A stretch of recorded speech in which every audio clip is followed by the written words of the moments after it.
In this session, what we want to do is just talk a little bit about lipids.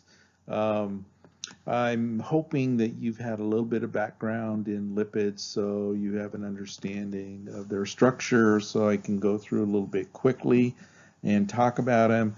I'm just going to introduce the basic types of lipids in this session, and then we'll utilize those and put them into play when we get to cardiovascular disease. But before we do, I want to give you another little quiz. And that quiz would be another set of organ towns. So I want you to see if you can guess the first one, which this is not a Z, it's an N. So let's see if you can get that one. It has a little curve in it. So 3, 2, 1, North Bend. Okay. How about number 18? Has a little arrow pointing at that letter. And so you would point to the side of the sea or seaside. 19, I probably wouldn't have gotten had I not seen the answer, but some of you may recognize that. And so 19 is Paisley. 20, this is something that you might put on a locker so people couldn't open it up, and it's kind of falling down. And it's pretty kind of west of Cascade Locks. Cascade Locks, I kind of gave it away, didn't I? 25 south of Portland, and that should be an easy one, Salem. Uh, 26, you may not get if you're not a Trekkie, if you don't watch Star Trek. But it's Eastern Oregon, over close to Joseph Spaceship Enterprise. And then 27 is you have to think of an alternate name to this, what some people call it. I'm going to the, and then you see the sun shining. It's close. John Day. Number 28 is south of Portland, and it's something you might have chili in, and it has a B on it. And it's south of Portland, Canby. Okay. Hopefully, once again, that you've had some background on in chemistry or biology or something dealing with lipids. But triglycerides are composed of a backbone of glycerol.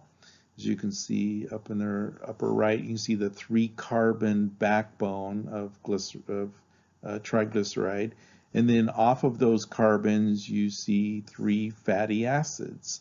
And so fatty acids are just long chains of carbon, and they can be different lengths, and they can even be missing some hydrogens in their chain. But they're referred to as fatty acids, and that's why they're called a triglyceride, because you have the 3 fatty acids that come down. Now, the structure of these triglycerides, as you notice, they show them as being the same length. They don't have to all be the same length. The difference in triglycerides, because triglycerides are going to be in oils like corn oil, olive oil. They're going to be in beef fat and chicken fat, turkey fat, and butter, dairy fat. Those things are all triglycerides. And in the spring, when you try on your bathing suit, and if you see that it's sticking out a little more in the front than you thought it would, or on your hips it sticks out, or for guys, if it flops over the front, then you know that you've done a very successful job of storing triglycerides over the winter. So those are all triglycerides. And so so all of those things I mentioned are different. And the reason they're different is because the chain lengths will be different, or what we're going to say is some of them can be saturated, some can be unsaturated, and all triglycerides don't have to have their fatty acids the same length. Uh, they go anywhere from 20 to 4 to 24 carbons in length. And for example, if you look at this triglyceride and kind of visualize that the first one could be 12 carbons long, the second one could be 8, and the third one could be 18. That would make it a different triglyceride than if you had the first one being 14, the second one being 20, and the third one being 10. And also, as you notice in the third fatty acid to the right there on that triglyceride, it's missing a hydrogen there. And so you can have some of those fatty acids missing more than one hydrogen, so they have double bonds. They could have 2 of the fatty acids missing. And so there's a lot of variety in how these triglycerides are put together, and it makes a huge difference in what they look like. So triglycerides can have different chain lengths on their fatty acids. So I want to go through the 3 different names of the chain lengths, so you get those down. Short would be less than 6, or basically 4. I don't think there are any chain lengths that are 2, but there are 4. They're not a lot in nature, and there's not a lot in the food that we eat, but there are some.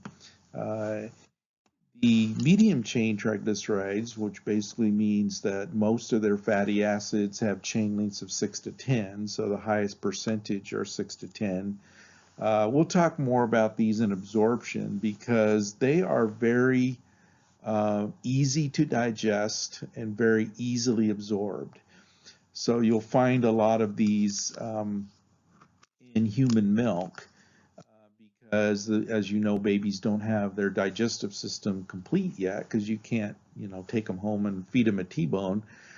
So they need to develop those over the 6 months to a year, and so they need something easily to digest and easily that can be coagulated by the renin so that they kind of get chunky kind of thing. So medium chains are very easy to do that with, so you'll find a very high percentage in human milk. Maybe when you get into your nursing rotation, or if you become a nurse in some critical care type of places, you will see them add what they call MCTs, medium chain triglycerides, to foods to give a patient extra calories. The medium chain, you can purchase those and you can add them to like a milkshake to give the patient some extra calories. I've seen it done mainly with burn patients. So I don't know if in the hospitals here in the Dalles or Hood River, if somebody's severely burned, if they would keep them, they'd probably send them to Portland. And I remember when I was working at Good Sam, actually as an orderly many, many years ago, and they had severely burned patients who need a lot of calories to heal. They would add MCTs to a milkshake. In some cases like that, sometimes you say, well, they shouldn't be eating sugar, but in those cases you need so much energy that they kind of throw that out the window and make a real ice cream milkshake, but they'll add MCTs that really don't have a flavor, but they add 9 calories per gram. And they're very easy to digest and very easy to absorb. So we'll talk more about that when we get into absorption. Then the long chain triglycerides, this is what you'd find mainly in the food that we eat, like olive oils, and some of the oils are around 16 to 18. Dairy fats are around 14 to 16. Meat fats are around 12.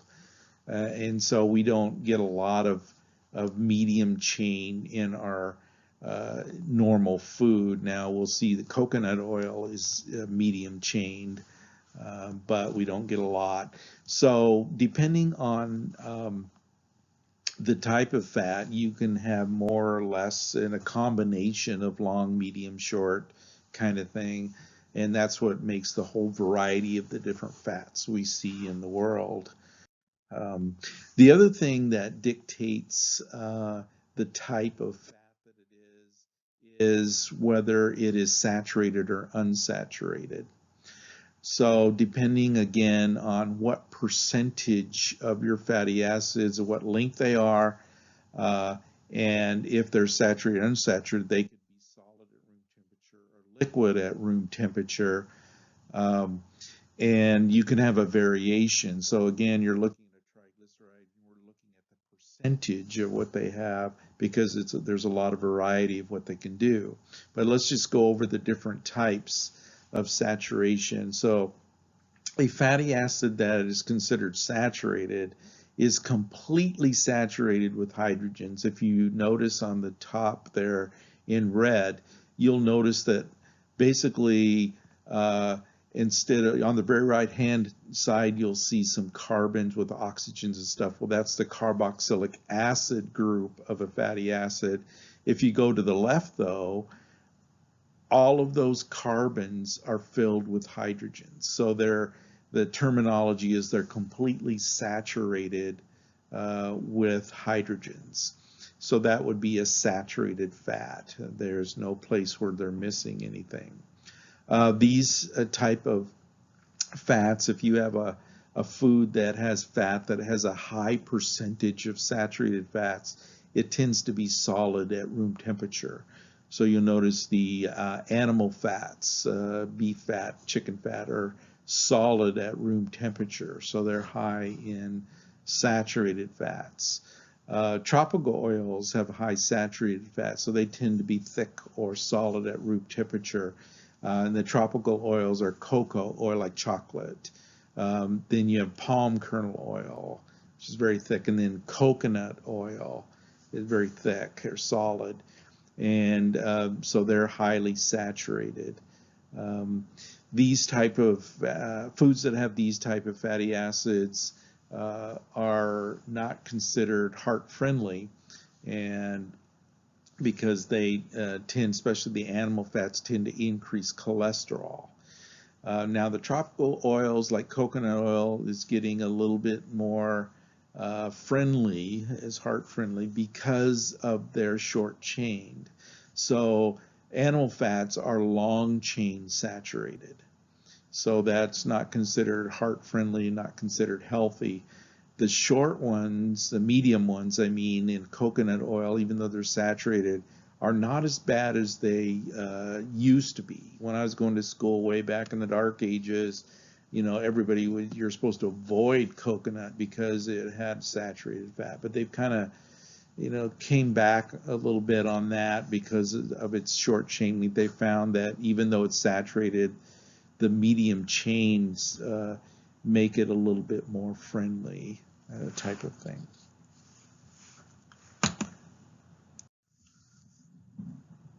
Okay, now as you lose hydrogens in your chain, you become unsaturated.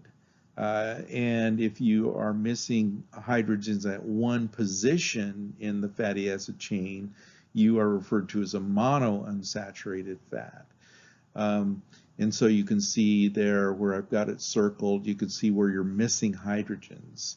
Now what occurs if that happens is, from your chemistry or somewhere in your background, you may have heard that carbon needs to share 4 electrons to be considered complete.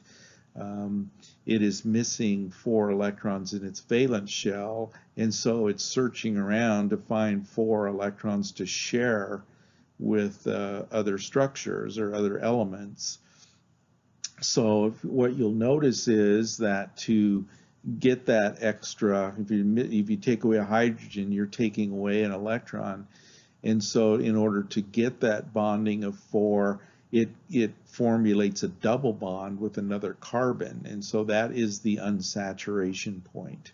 And what that does is that it lowers the melting point of the fatty acid so that foods that have a high percentage of monounsaturates tend to be oils at room temperature. So you can see the sources here, the olive oils, canola oil, nuts, and avocados. They would tend to be oils at room temperature. Now the avocados are a little bit different because of the structure that they have of their cells and everything. But the oils within them, if you were to take them out, would be liquid. These are considered heart friendly. So you probably noticed that there's a lot of recommendation of using olive oil, but canola would be second place, and for cooking anyway. I mean, you don't really cook a lot with nut oils, but nuts like almonds and walnuts have a lot of monounsaturated. They're considered heart friendly, and then avocados. But you have to be careful, with eating avocados. You can't go and just eat as much as you want because there's still 9 calories per gram.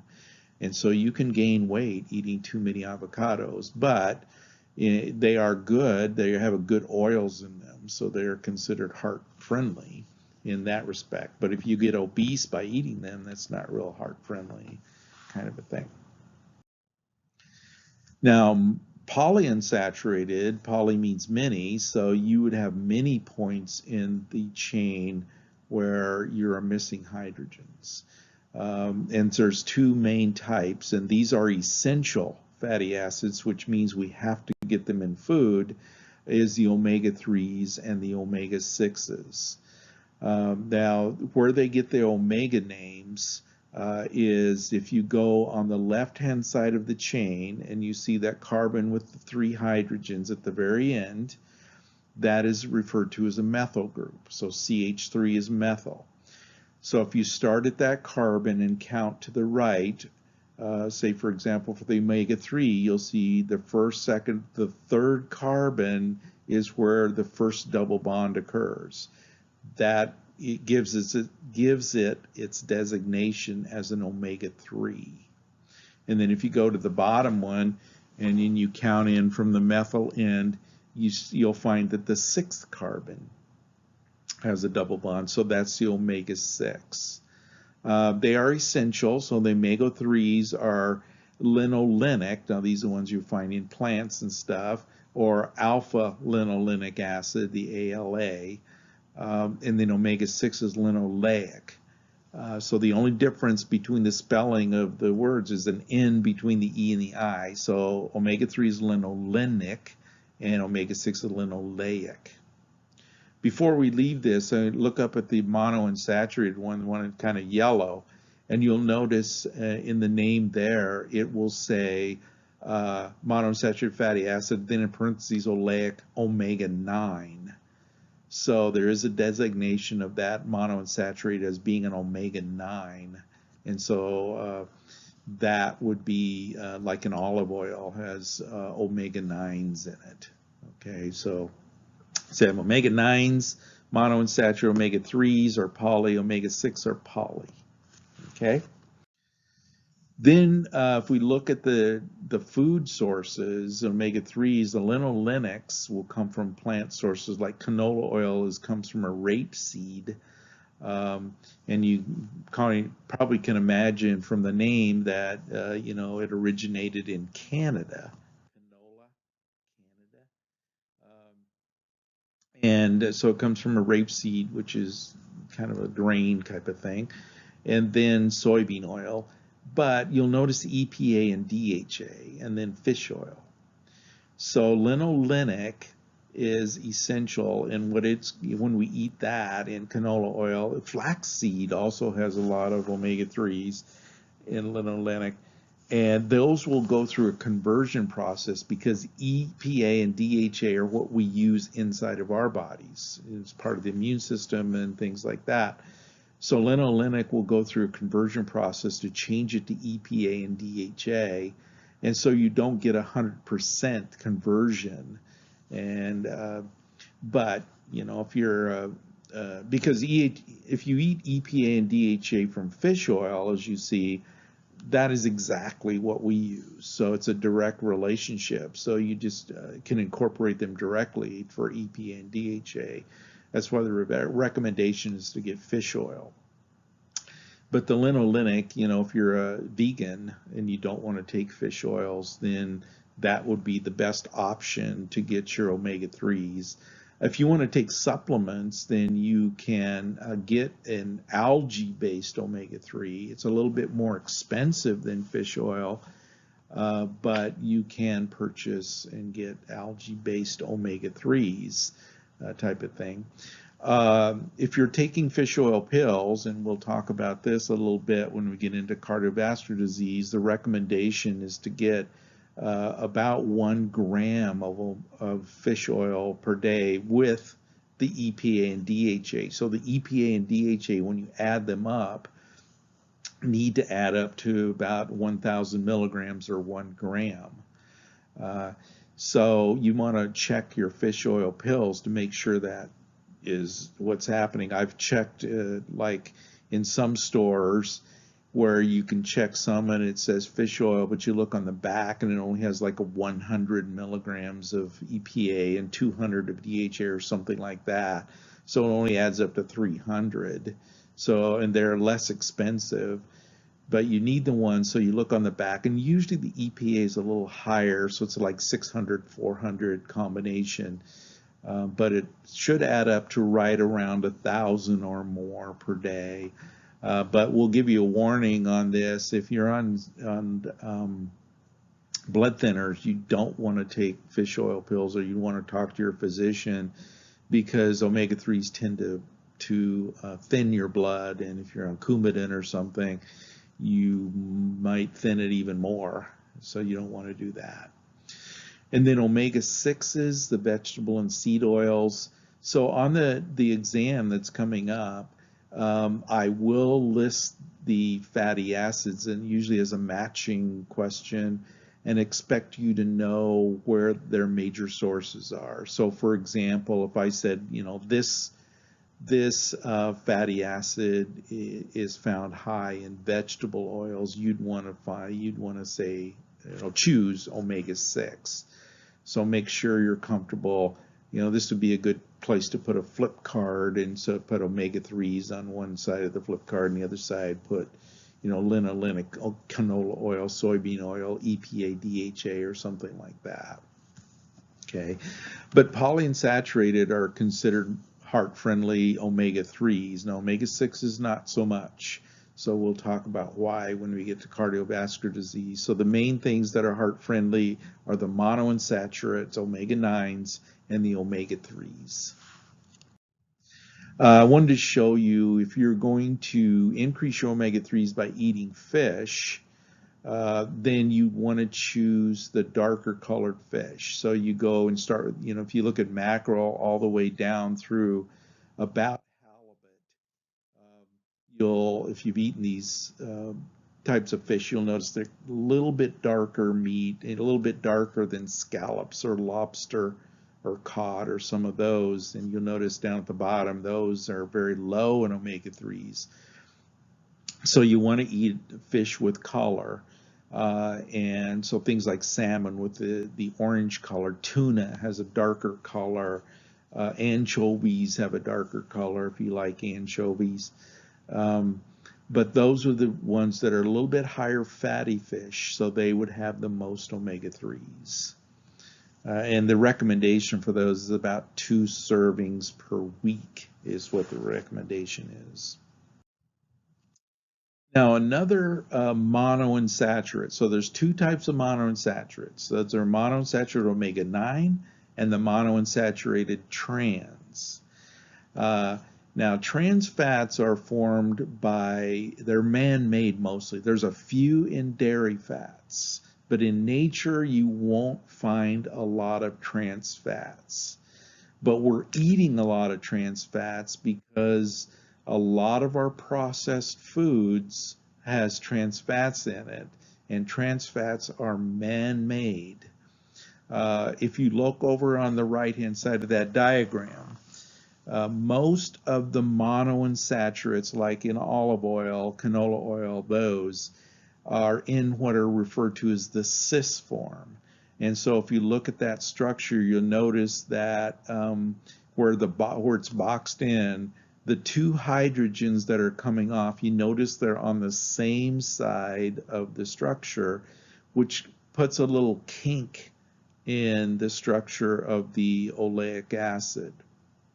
Okay, but if you look on the right-hand side, the transform, you notice that the hydrogens are on the opposite side of the structure, which makes it more straight, and it's no longer an oleic acid. Okay, it's no longer an omega-9. And it's more like a saturated fat, which is straight. I'll show you a diagram in a second. So how you get a trans fat is that in a big factory, they will take polyunsaturated fatty acids and they will force hydrogens into the structure. Thus, they refer to that as hydrogenation. You're adding hydrogens into the structure. So you're starting with a polyunsaturated fatty acid and you're making it more saturated.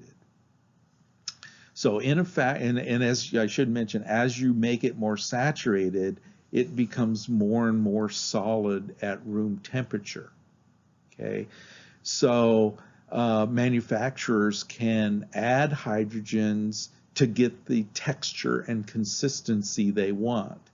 For example, if they're making Crisco shortening, and if you are into baking or anything, and if you've used shortening or Crisco, you'll know that it's very hard because it's very highly saturated.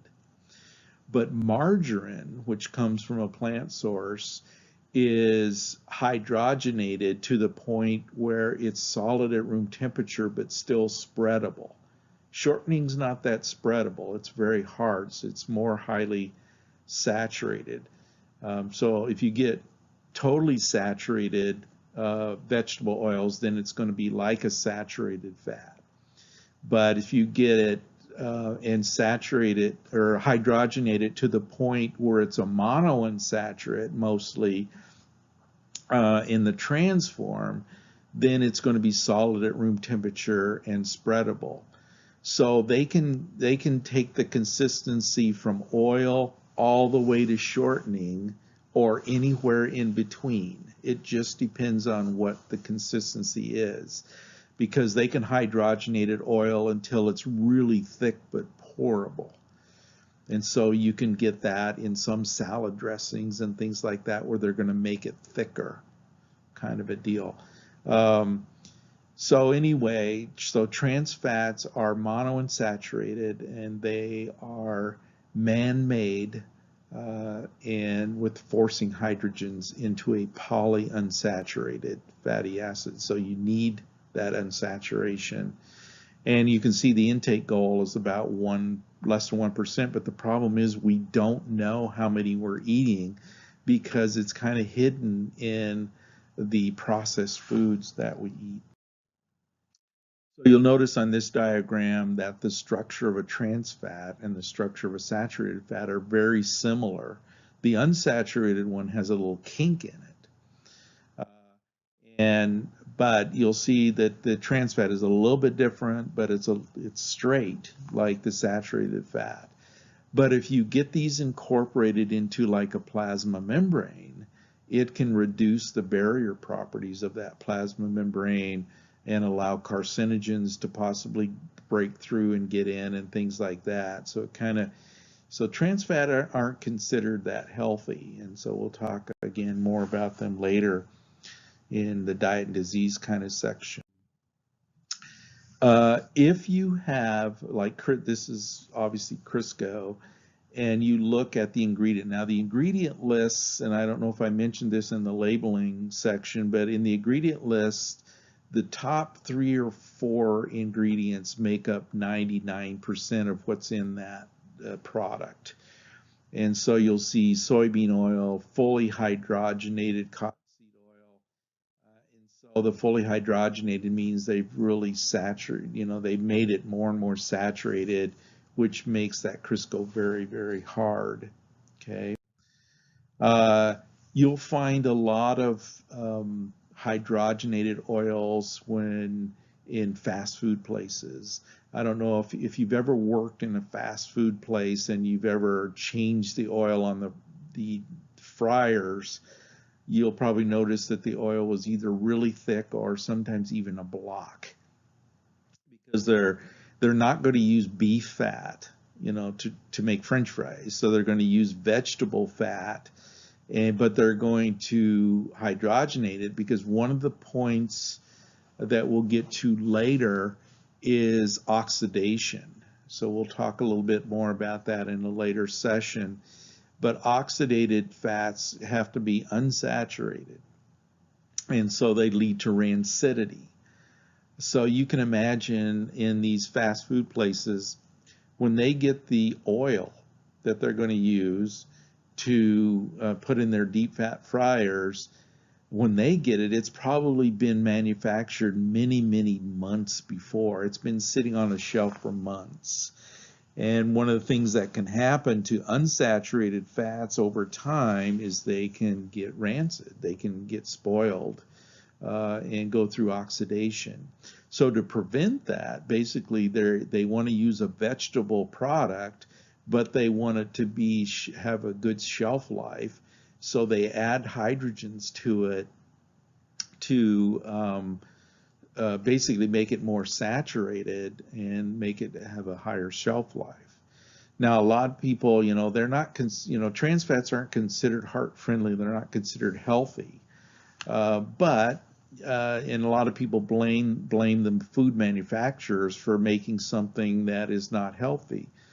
But in the beginning, way back when, consumers were asking the food industry, because their oils were spoiling in the cupboard, because in the cupboard they were warm, they were exposed to oxygen, they were exposed to oxidation, and so they said, please, can you make us a product that won't spoil, that would be good for making pie crusts and stuff like that.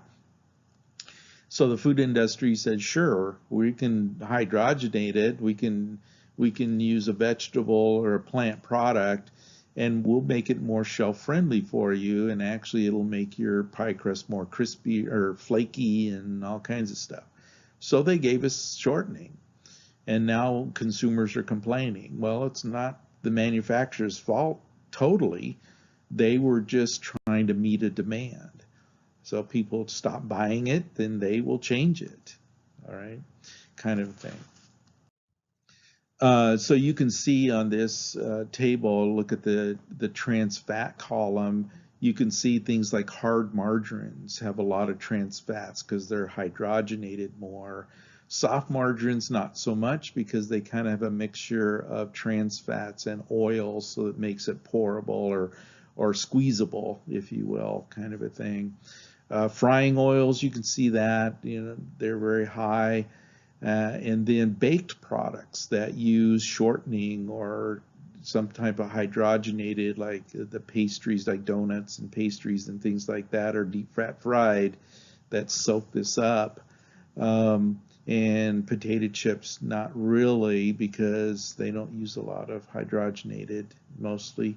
French fries, because they soak up the oil in the deep fat fryers. So, fast foods have a lot of these.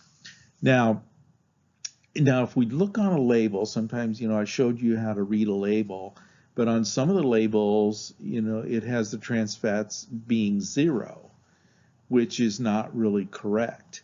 According to labeling laws, as you can see at the bottom of that statement, it says, for labeling law purposes, if you have less than 0.5 grams of trans fats in your food product, you can say that you have 0. So you can have 0.49 and you can say you have 0 trans fats. But if you read the label, and in that label that's kind of got a circle around it, you'll notice down the list it says soybean oil, high fructose corn syrup, cornstarch, and partially hydrogenated cottonseed oil. Partially hydrogenated means that those fats are monounsaturated. They're not totally hydrogenated, they're partially hydrogenated. They are a trans fat. They are monounsaturated trans fats. Okay, so even though the label says it has 0, if you read the food ingredient statement label and it says partially hydrogenated anything, then it has trans fats. It's just that it's less than 0.5 grams. But the problem is we don't know how many 0.49 grams of food products we are eating, because you'll find it in cookies, you'll find it in peanut butter, some of them. You can find it in, the fast foods that are deep fried. You'll find it in salad dressings to make the salad dressings thicker. You find them in all kinds of processed products. So it'd be a good thing to, even though it says 0, look at the ingredient label if you're really intent on lowering your trans fats, and you'll find, try to see if there's any partially hydrogenated oils in there. And then lastly, basically, if you have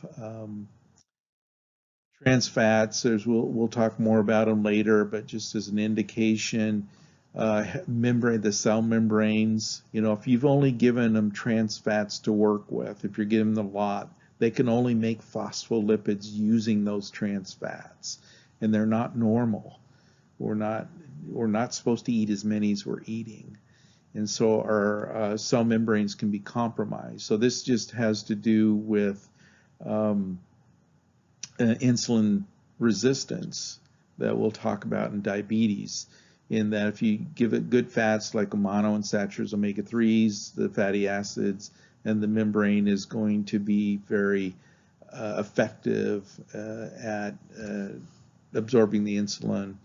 But if you're made with trans fats and saturated fat and things, then it can be resilient and it can be ineffective. So it can lead to insulin resistance. So this is the introduction to lipids. And so, or the triglycerides anyway. But hopefully you know that plasma membranes are made up of phospholipids, and so you notice they have 2 fatty acids coming down. Well, those can be saturated or unsaturated, but you can also include the trans in there, and that's not a good thing. It's not natural. And then we'll talk more about cholesterol later. Cholesterol is also in the lipid family, if you will, but it's a lot different than the structure of a triglyceride or a phospholipid. But cholesterol is important for the cell membranes of animals. Plants don't have cholesterol in their membranes. For making bile, we'll talk about that in digestion. And then for making estrogen, progesterone, testosterone, those kinds of things. So that's our lesson on lipids, and we will use these later when we talk about diet and disease. But we will talk to you later.